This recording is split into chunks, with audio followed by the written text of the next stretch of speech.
Isaías 6, versículo 1. No ano da morte do rei Uzias, eu vi o Senhor assentado sobre um alto, sublime trono, e as abas das suas vestes enchiam o templo.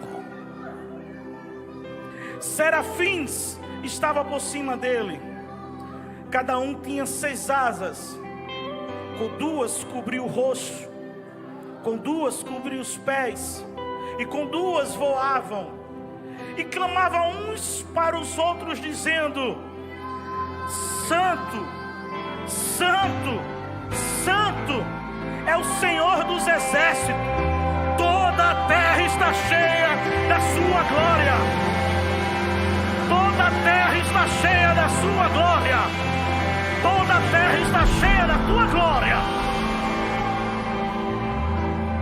Os umbrais da porta se moveram com a voz do que clamava, e o templo se encheu da fumaça. Então eu disse: ai de mim, estou perdido, porque sou homem de lábios impuros, e habito no meio de um povo de lábios impuros. E os meus olhos viram o Rei, o Senhor dos exércitos. Então um dos serafins voou para mim, trazendo na mão uma brasa viva, que havia tirado do altar com uma pinça. Com a brasa tocou a minha boca e disse: eis que essa brasa tocou os seus lábios, a sua iniquidade foi tirada e o seu pecado perdoado. Depois disso, ouvi a voz do Senhor que dizia: a quem enviarei? E quem há de ir por nós? Eu respondi: eis-me aqui, envia-me. Então ele disse: vá, vá e diga a esse povo: ouçam, mas sem entender, vejam, mas sem perceber. Torne insensível o coração desse povo, e endureça-lhe os ouvidos, e feche os olhos deles, para que não venham ver com seus olhos, e ouvir com seus ouvidos, e entender com o coração, e se convertam e sejam curados. Então eu perguntei: até quando, Senhor? Ele respondeu: até que as cidades estejam em ruínas e sem habitantes, e as casas fiquem sem moradores, e a terra esteja em ruína, devastadas. Você pode se sentar dando glória a Deus?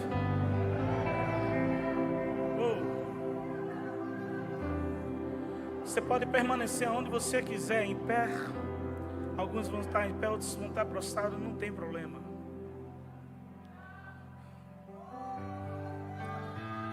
Quando o Senhor falou comigo na segunda-feira passada, o Senhor chegou para mim: olha, se prepare, porque você vai pregar no domingo uma palavra sobre frieza espiritual.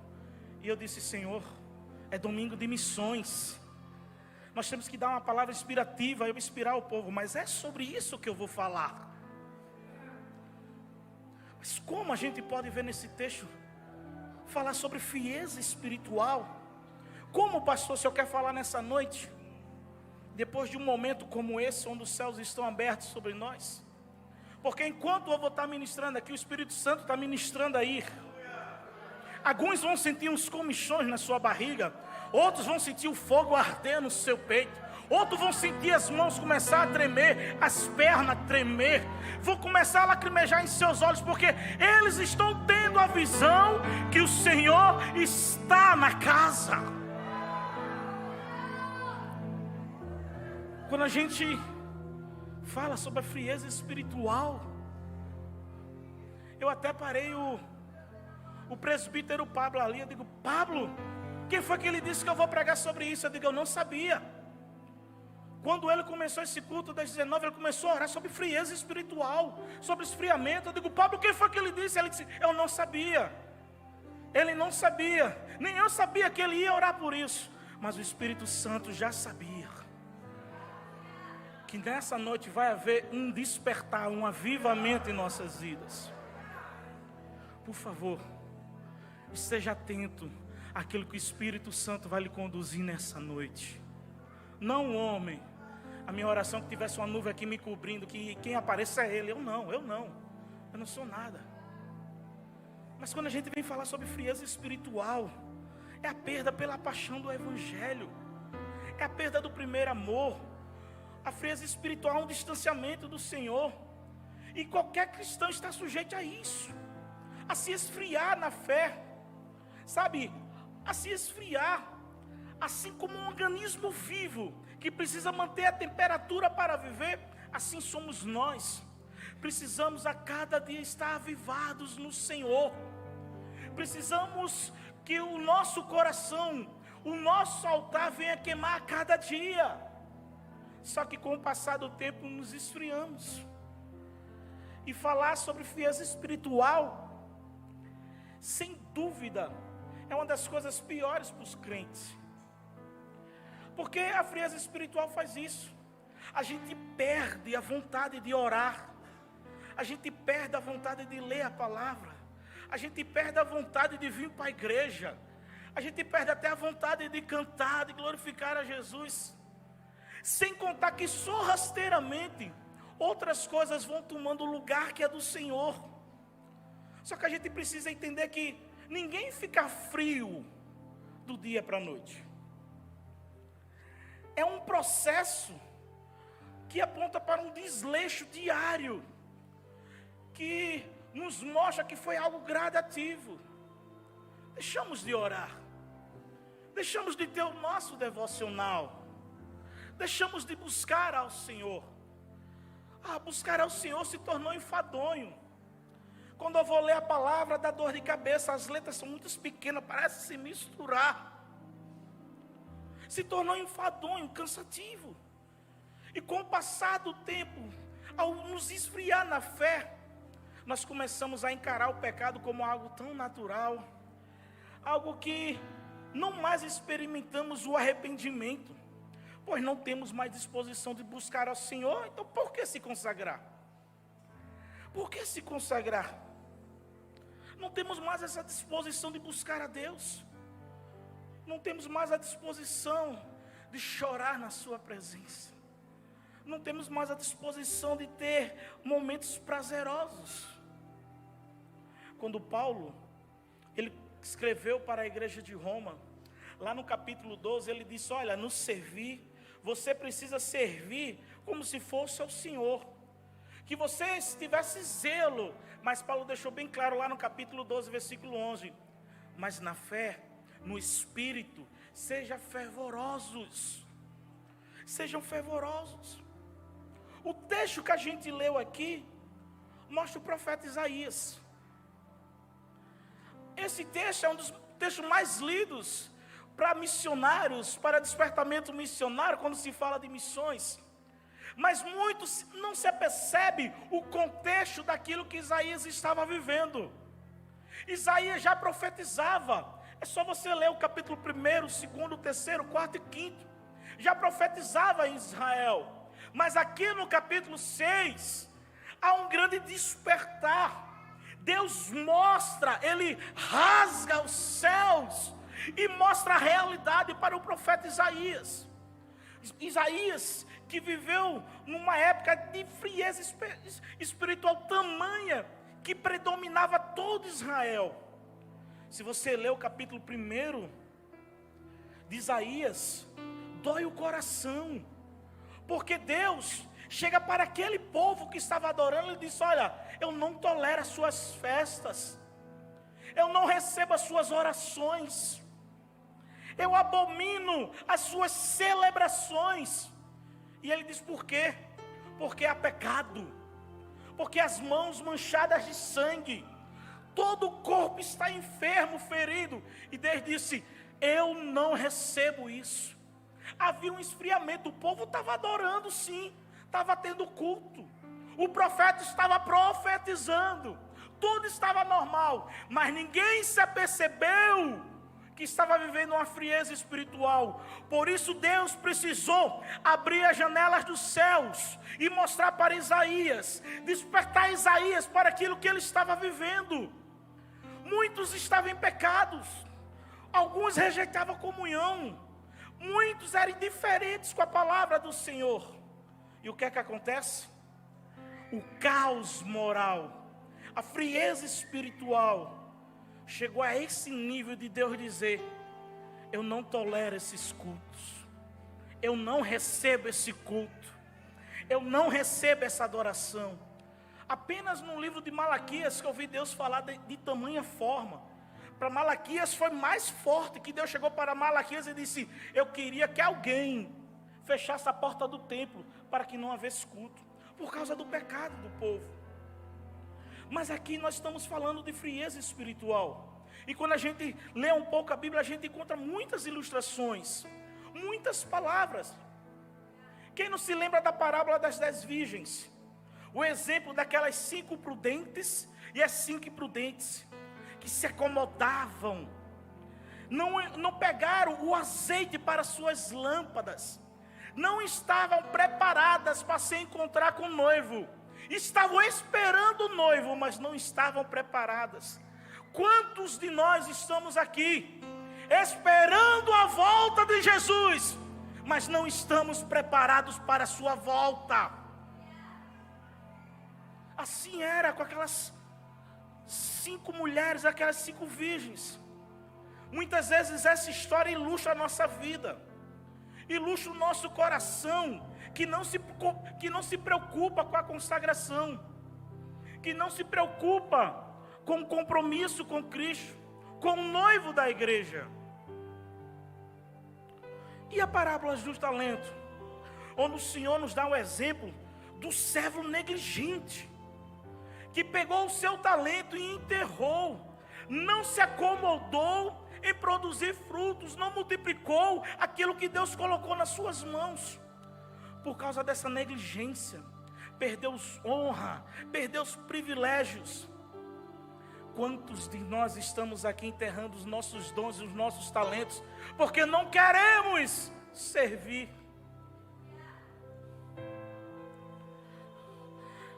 No livro de Apocalipse, no capítulo 2, Jesus advertiu a igreja de Éfeso, porque não amava mais como amava antes. E Jesus disse: arrependam-se, volte ao primeiro amor, volte a servir como era antes. Nós não podemos ficar desiludidos, não. Deus sempre realiza avivamentos em época como essa, de crise espiritual. Porque quando o mundo está cheio de pessoas vazias, é que a igreja precisa começar a buscar a Deus. Porque quando o mundo mostra que a terra está seca, sedento, é que nós devemos orar a Deus: faz chover sobre essa terra a tua presença. Sabe, quando o nosso coração está assim, somos nós que devemos buscar o avivamento. E há tão pouco interesse pela palavra do Senhor, tão pouco interesse pela oração. Eu tenho até vergonha de perguntar se você ora todo dia. Não pergunto nem quanto tempo você ora, mas se você ora todo dia, ou se a sua oração é aquela oração de desencargo de consciência. Quando chega a noite, enfadado do dia, do trabalho, das escolas, chega à noite no meio da cama lá: obrigado, Jesus. Você está frio espiritualmente. Através do avivamento, a igreja, os crentes passam a ter sede de Deus, passam a buscar a Deus, começa a buscar a Deus e a sua palavra. E foi nesse cenário aqui, de esfriamento, foi nesse cenário de corrupção, de vazio espiritual, que Deus se revela a Isaías. Porque Deus levantou Isaías como instrumento para confrontar aquela frieza que ele mesmo estava vivendo. Deus levantou Isaías para isso. E é interessante a gente ver que, destacar isso no capítulo 6, que um anjo, um serafim, toca Isaías com uma brasa, algo que era fogo, aonde ele mais precisava.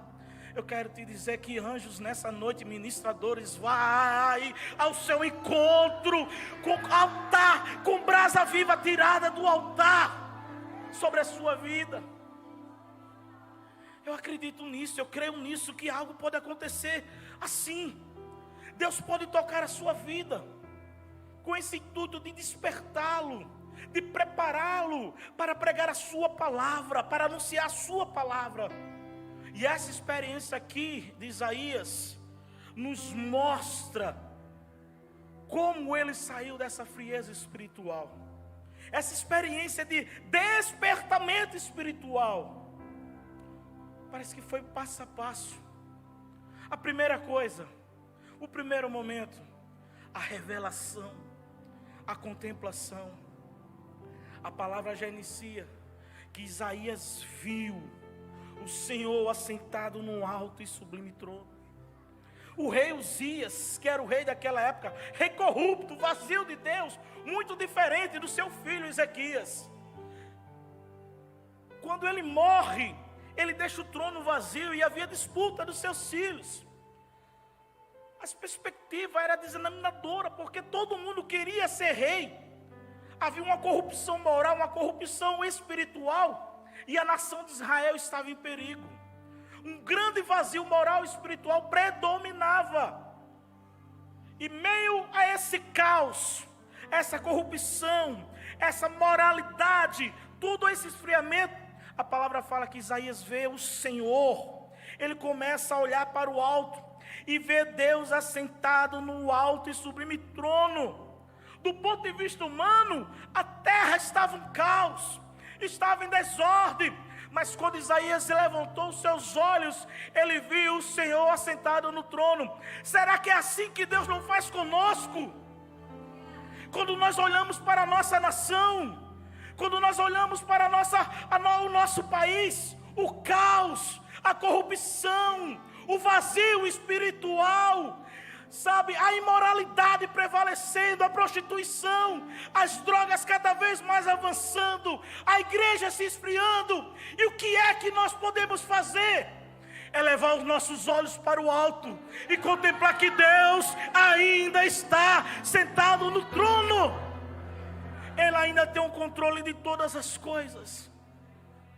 Oh, meu irmão, quando as coisas se tornarem difíceis aqui, quando os problemas se tornarem maior que sua força, eu te convido, olha para cima, fecha os seus olhos carnais aqui, com seus olhos espirituais, contempla Deus assentado num alto e sublime trono. Nos piores momentos, eu te convido a olhar Jesus. Me faz lembrar da história de Estevão, Atos capítulo 7, quando Estevão estava sendo apedrejado. A palavra fala que naquele momento ali da sua morte, pior momento dele, meu Deus, que momento era para ser cheio do Espírito, o cara morrendo, sendo apedrejado, e a palavra fala que Estevão, cheio do Espírito, viu o Senhor, viu Cristo Jesus em pé, ao lado do trono de Deus. Ou seja, nos piores momentos, você precisa ser cheio do Espírito, e você vai ver Cristo Jesus em pé, com as mãos estendidas para te abençoar. Foi assim com Isaías. A visão do trono renovou a esperança de Isaías. A visão daquele trono revelou quem Deus era. Ele viu um alto, sublime trono. Não era aquele trono do rei Uzias, por mais pomposo que fosse. Ele viu um trono de glória. Ele viu uma nuvem, ele viu uma fumaça, ele viu anjos, querubins, serafins. Ele escutou uma canção do céu. E aquele momento de revelação atiçou o seu coração. E o que é que Isaías faz? Ele agora começa a olhar para si mesmo, porque ele agora é confrontado pela santidade de Deus, porque ele viu a Deus, ele viu a glória de Deus na verdade, ele escutou os anjos cantando, santo, santo, santo é o Senhor dos exércitos. É interessante que nenhum texto da Bíblia fala que Deus é grande, grande, grande. Nenhum texto da Bíblia fala que Deus é onipotente ou onipotente, não. Nenhum texto da Bíblia fala um outro atributo de tamanha forma, tão mensurado, tão focado. Mas a santidade não.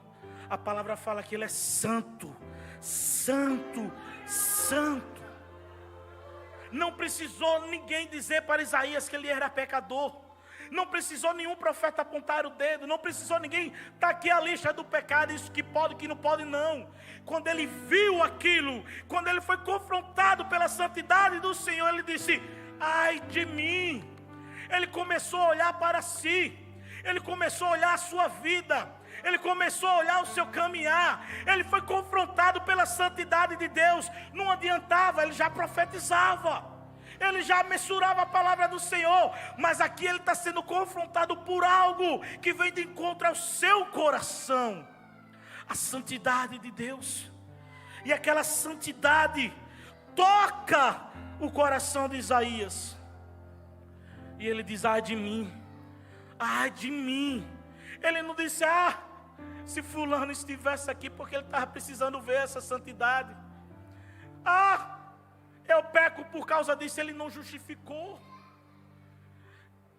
Ele não se desculpou por causa disso, não. Ele disse: ai de mim. Ele começou a examinar a si mesmo.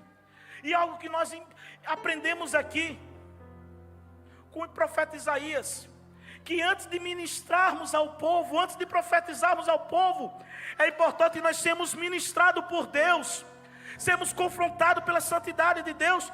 Porque como nós vamos falar de salvação e arrependimento de pecado, se eu não estou salvo, se eu não estou arrependido dos meus pecados, como eu vou anunciar entre as nações? Se essa palavra ainda não desceu no meu coração. E ele faz então um pedido: Senhor, ai de mim que estou perecendo, ou seja, eu vou morrer, Senhor.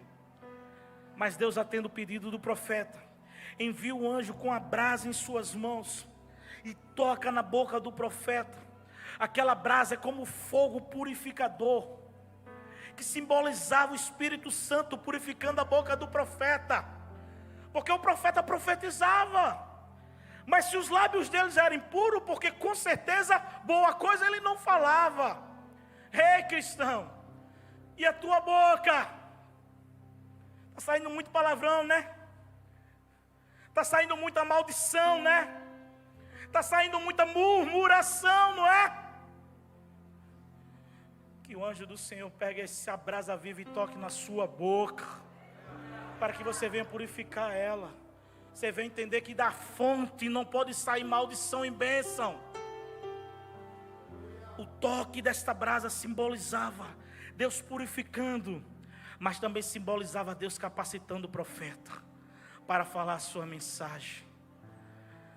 Deus estava capacitando. Me faz lembrar de Moisés, quando Deus chegou para ele: vai libertar o meu povo do Egito. Moisés disse: Senhor, eu não sei falar. Aí Deus chegou para ele e disse: não diga que não sabe falar. Não diga. Quantas desculpas nós damos para não fazer a obra. Quantas desculpas nós damos ao Senhor para não anunciar. Eu tenho vergonha. Eu tenho vergonha de falar de Jesus. Eu lembro que no último emprego que eu tive agora, que eu estou em outro, quando eu cheguei lá no local, era só mato. Eu fui com meu filho lá e eu orei no primeiro dia. No segundo dia eu orava. Chegou 3 pessoas e eu orava toda manhã. Foi chegando mais 5 pessoas e eu orava pela manhã. Foi chegando mais 20 pessoas e eu orava pela manhã. Até o momento que já tinha mais de 500 pessoas e ninguém começava o trabalho sem uma oração ou sem uma palavra. Eu vi pessoas sendo curadas, eu vi pessoas sendo salvas, eu vi pessoas sendo libertas, porque alguém teve coragem de fazer apenas uma oração. Vamos orar aqui. E você está com vergonha. Que essa brasa viva toque na sua boca hoje, que te dê coragem, ousadia, para você anunciar as obras maravilhosas do Senhor. Talvez você chegue e diga assim: pastor, mas é que eu não sei. Mas Deus sabe todas as coisas. Pastor, mas eu não posso, mas Deus pode todas as coisas. Pastor, mas eu não tenho, mas Ele tem todas as coisas. quantas desculpas eu também dei para Deus. No ano de 99, quando o Senhor me chamou para o ministério, eu não sabia o que era o chamado, eu não conhecia. Eu estava num retiro de jovens missionários, me jogaram lá e eu fui. E algo tocou no meu coração e eu não entendia. E eu cheguei e fui procurar o pastor, que era o pregador. Eu disse: pastor, não estou entendendo. Eu não sei se Deus está me chamando ou não. Eu queria que o senhor me dissesse o que eu devo fazer. Como é o chamado de Deus, pastor? Ele, na sua sabedoria, chupando uma laranja aqui, disse: Alex, eu posso chupar 10 laranjas, dizer para você qual o sabor de cada uma. Uma é azeda, uma é doce, outra é amarga, outra não tem sabor de nada. Mas você só vai saber quando experimentar. Ou seja, só você vai escutar o chamado de Deus. Naquela noite eu ouvi a voz do Senhor dizendo: a quem enviarei? E quem há de ir por mim? Eu disse: Senhor, eu estou aqui, mas eu não sei pregar. Mas o Espírito me dizia: mas o meu Espírito vai te capacitar. Senhor, eu tenho vergonha. E Deus dizia: seja forte e corajoso. Senhor, mas eu sou o menor da casa. Eu não tenho, mas eu sou contigo. Para cada desculpa o Senhor respaldava. Assim é na sua vida. Há um despertamento missionário para você. Há um chamado missionário. O bradar do Senhor dizendo: quem enviarei? Quem há de ir por nós? E você está dizendo: chama outro. Senhor, eu não, porque eu não sei falar, eu tenho vergonha, me deixa aqui nos bastidores. A questão não é estar no altar, não. A questão é porque Deus vai mostrar para você pessoas que nunca vai trazer na igreja. Vai estar na frente de pessoas que nenhum pastor, presbítero, evangelista vai estar. Porque essa pessoa é você que vai ser o instrumento de Deus para promover a salvação dela. O Espírito do Senhor está sobre ti, porque o Espírito do Senhor te ungiu para pregar boas novas do Senhor, anunciar o ano aceitável dele, a pôr em liberdade aqueles que estão cativos. Examine a sua vida hoje. O que é que está atrapalhando o seu relacionamento com o Senhor? O que está fazendo você esfriar na fé? Será que é algum pecado pequeno? Eu vou dizer pequeno porque não existe pecado grande nem pequeno. Pecado é pecado, mas talvez você trata como: ah, pastor, uma coisa tão pequenininha. Sabe aqueles pecadinhos bem pequenininho, que você considera pequenininho, que você já vem tolerando? Aquela mentirinha, sabe? Aquele tirar vantagem de maneira errada. Aquela fofoca, falar mal de alguém. Ah, pastor, é pequeno, isso não tem nada a ver. Mas talvez é isso que está causando esfriamento na sua vida. Tem atrapalhado, um empecilho para você viver o chamado, a missão de Deus para a sua vida. Não esqueça que no Salmo 42, versículo 7, fala que um abismo chama outro abismo. Isso que parece ser tão pequeno é o que tem desviado você da missão que Deus tem para a sua vida. E você está aí se conformando. Meu Deus, o pecado da conformação. É assim mesmo, pastor, eu nasci assim. Já estou com isso há quanto tempo? Já está conformado. Corações que abrigam imoralidade, impurezas, corruptos. Corações cheios de mágoa, que não libera perdão, que não perdoa. Independente do que o outro fez. Não é mais uma raiz de amargura, não. É um canavial de amargura o seu coração. E tem atrapalhado a sua chamada, o seu propósito.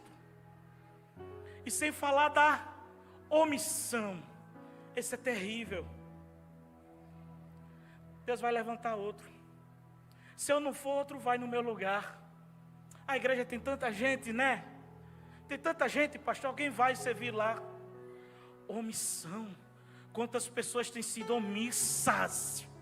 Omissão é pecado. Já pensou naquele grande dia Deus olhar para você e dizer: servo mau e infiel? Isso me dói o coração. Esse é o meu maior medo. De Deus olhar para mim e dizer: Alex, você foi omisso. Eu digo: Senhor, é isso que causa esfriamento. A nossa falta de dedicação. Ah, pastor, mas nós corremos muito. É muito trabalho. É faculdade, é menino, é casa, é estudo, é a pós-graduação, é o mestrado, é o curso de inglês, é o curso daquilo, sabe? É muita correria, e isso não é errado não, mas muitas vezes nos atrapalham, porque nos roubam de nós o nosso tempo com o Senhor, a nossa dedicação, e a gente fica fazendo o quê?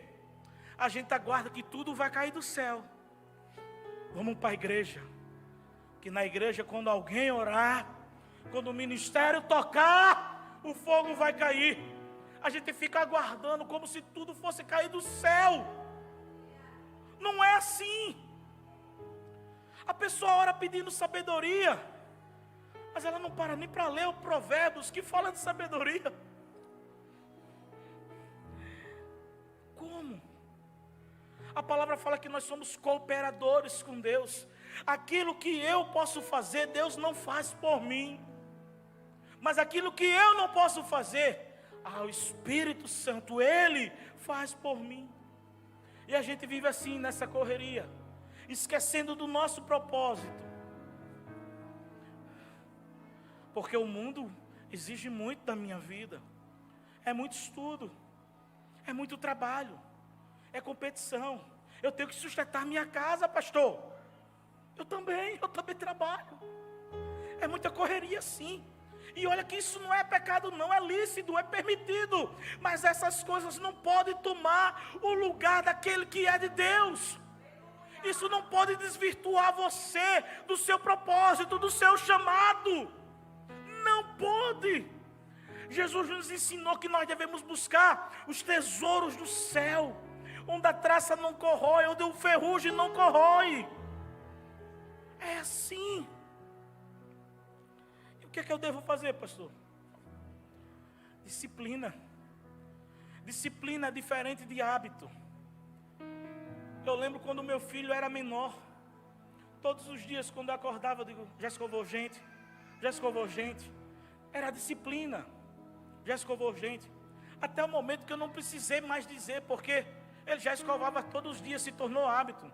Você já acorda por dia, eu acredito que você faz isso, e vai lá escovar o seu dente sem ninguém mandar. Já virou hábito. O nosso devocional, talvez para alguns, precisa ser disciplina. Está aqui, vai ser nessa hora aqui, ó. Hora marcada, marido, fica lá no teu lugar, esposa, fica lá, não me atrapalha. É eu e Deus, depois eu oro com você. É o meu momento. Disciplina, até virar hábito. Você vai querer estar lá. A palavra fala: buscar-me-eis e me encontrareis quando me buscarem de todo o vosso coração. Sabe qual é o melhor? Aí Deus: e eu serei achado de vós. Jeremias 33, clama-me. Clama-me. Coisas grandes e ocultas virão sobre a nossa vida. Está lá no 3, clama-me. Mas a gente está tão frio na fé, que a gente já vem para a igreja: tomara que alguém ore por mim. Tomara que alguém interceda por mim, que eu estou tão... Isaías viu, ele olhou a sua vida, contemplou, e é aqui que muitos param. Viu a glória, examinou a si mesmo, escutou o bradar do Senhor, a boca dele foi purificada. A nação precisava de um profeta, e o Senhor precisava de alguém para ministrar o povo. E Deus hoje ainda recoa esse bradar, porque Deus está procurando pessoas para ser canais da sua mensagem, para serem embaixadores do seu reino, para anunciar a sua libertação, a sua luz em meio a essas trevas. Em Lucas, no capítulo 10, Jesus chega e faz a seguinte advertência para os discípulos. Ele olhou para os discípulos e disse: olha, a seara é grande, mas falta trabalhadores. Rogai ao Pai do céu que envie trabalhadores. Essa tem sido a nossa oração. Essa tem sido a nossa oração. Senhor, levanta trabalhadores, porque a seara é grande. No reino de Deus, sempre há vaga para você, para poder servir, anunciar. Assim como a pastora até orou antes, falou antes, há muitos perdidos. É só você.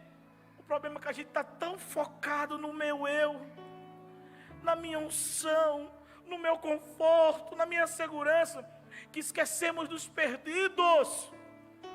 Como, pois, invocarão aqueles que não creram? Dizia Paulo. E como crerão aqueles que de nada ouviram? E como eles ouvirão, se não há ninguém que pregue? Eu não estou dizendo que você vai chegar lá na sua faculdade, escola, trabalho, você vai levar um púlpito, um microfone e vai levantar a voz, não. Mas com a sua vida vai falar lá. Eu me lembro de um ambiente quando o escritório que eu trabalhei, eram 5 mulheres. Quando eu fui transferido para essa sala, eu olhei para um lado, olhei para o outro, eu digo, meu Deus, estou perdido aqui, Jesus. Eu sou homem, 5 mulheres bonitas. Aí eu digo, Senhor, o que é que eu vou fazer? Eu peguei a minha mesa, fui lá para o fundo e botei a mesa virada para a parede. Todo mundo achou aquilo estranho. E eu botei a mesa virada para a parede. Eu digo, Senhor, eu sou homem. Essas mulheres vão se abaixar, elas vão vir com roupa curta, elas vão querer me atiçar. E eu ficava trabalhando, olhando para a parede. Aí sabe o que foi o pior? Colocaram o telefone na minha mesa. Aí quando o telefone tocava, eu dizia, eu quero falar com fulana de tal. E fulana de tal não queria atender o telefone. Eu dizia, quer falar com quem? Era a minha chefa. Chefa, né? Eu chamava ela de chefa. Quando eu dizia assim, quer falar com fulana, ela se levantava da sala. Depois de um tempo ela voltava. O Alex é a única pessoa que me faz levantar da cadeira, porque ele não mente. Eu pregava com o meu testemunho. Eu trabalhei num ambiente que eu nunca disse que eu era pastor. A minha sala era sozinha, mas a graça do Senhor atraía pessoas para aquela sala. Quantas pessoas entraram naquela sala chorando, se ajoelharam? Quantas pessoas confessaram o pecado e eu aqui orando, intercedendo, tratando pessoas? E eu nunca levantei a voz, eu sou pastor, me dá o microfone. Porque aonde eu chegava, eu pregava sobre Jesus, eu mostrava a diferença, pregava com a vida. Você pode fazer isso no seu local de trabalho, você pode fazer isso com seus colegas, seus amigos, com a sua família. A minha família não é crente. Quando eu chego lá na casa dos meus pais, está lá a roda da mesa, cerveja, cachaça, tudo aquilo, e eu estou lá no meio. Sabe o que eles perguntam? E aí, como é que está a igreja? Eu digo, abri oportunidade para falar de Jesus. E tome Jesus, falando de Jesus. Fulano de tal está difícil, vamos orar? Vamos pregar a palavra? Era assim. Isaías viu a necessidade. Só que muitos estão assim, esperando o anjo do céu descer e dizer, vai meu filho, vai nessa tua pouca força, eu sou contigo, vai. Muitos estão esperando isso. E quando há um bradar do Senhor lhe perguntando, quem enviarei? Quem é que vai pregar para aquela pessoa que está ao seu lado? Quem é que vai ser luz para essa pessoa? E Deus está dizendo, é você. É você. É você. É aqui que Isaías se dispõe. E havendo disposição, Deus nos usa para realizar coisas grandiosas. É só você ver a história da igreja. Homens e mulheres que colocaram-se à disposição. Porque muitos ficam nesse texto perguntando, falando, a quem enviarei? E quem há de ir por nós? Eis-me aqui, Senhor, envia a mim. Pronto, final, acabou a história. Só que Isaías pergunta, Senhor, até quando? Aí Deus disse, até que toda a cidade seja atolada. Você vai ver que no versículo 8, Deus vai chegar para Isaías e vai dizer o seguinte, vai Isaías. Era como se Deus estivesse dando um empurrão, vai pregar. Será que você precisa hoje receber esse chocalho? Sabe, para poder evangelizar. Deus chegou então, através dessa visão, e despertou isso em Isaías. Isaías se dispôs a ser um profeta diferente. É só você começar a ler toda a história. O antes de Isaías até o capítulo 5, mas depois do capítulo 6, se tornou o profeta mais messiânico. foi o que mais falou de Jesus, falou da cidade onde Jesus nasceria, falou do nascimento de Jesus, falou da morte de Jesus, falou até da segunda volta, que ainda vai se cumprir sobre a vida de Jesus. Tudo porque ele teve um encontro, uma revelação, e ele saiu daquela frieza espiritual. Quando Isaías estava profetizando no capítulo 5, Deus chegou para aquele povo e comparou como uma vinha, um vinhedo. Deus dizia, olha, eu plantei a vinha, coloquei uma torre que simbolizava a proteção. Ele limpa, significa a santidade. Deus estava ali, Deus fez tudo, construiu até o lugar. Só que quando foi colher, eram as uvas amargas. E ele disse assim, é meu povo. É assim que nós somos. Deus nos colocou numa vinha para nós produzirmos fruto. Colocou a sua torre de proteção. Ele vem nos podando, nos purificando, nos limpando. Já está com o seu lagar preparado para aquele fruto que nós vamos dar. Mas quando ele olha para a minha vida e para a sua vida, só vê uvas azedas, uvas amargas. Não vê fruto nenhum. A minha oração nessa noite é que cada um que se encontra aqui, que nós não sejamos encontrados como aquela figueira, como aquela vinha, sem frutos, ou como uma figueira seca, não. Olhe para você. Talvez você que está nos visitando aqui, talvez a igreja já foi o seu lugar. Talvez a igreja já foi suas noites. Talvez a igreja já foi suas amizades. Talvez a missão já foi o seu propósito. Talvez evangelizar já foi a sua vida.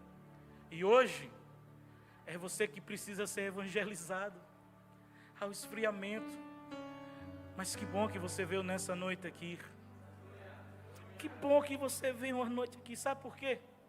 Não tem como satisfazer uma alma que pertence ao céu.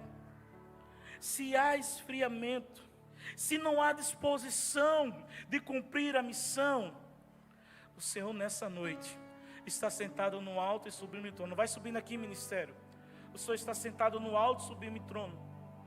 E o anjo do Senhor está tirando brasas vivas, ardentes do altar, para aquecer novamente a sua vida, para te dizer, vai, levanta-te, resplandeça, que a unção do Senhor é contigo, porque nós estamos no ano aceitável do Senhor. Por isso não perca tempo procurando felicidades passageiras. Deus é a resposta para tudo. Nós precisamos de Deus nessa noite. E o caminho mais curto para se chegar a Deus é através da oração. A oração de Isaías foi, Senhor, eu sou um homem de lábios impuros. Qual será a tua oração nessa noite?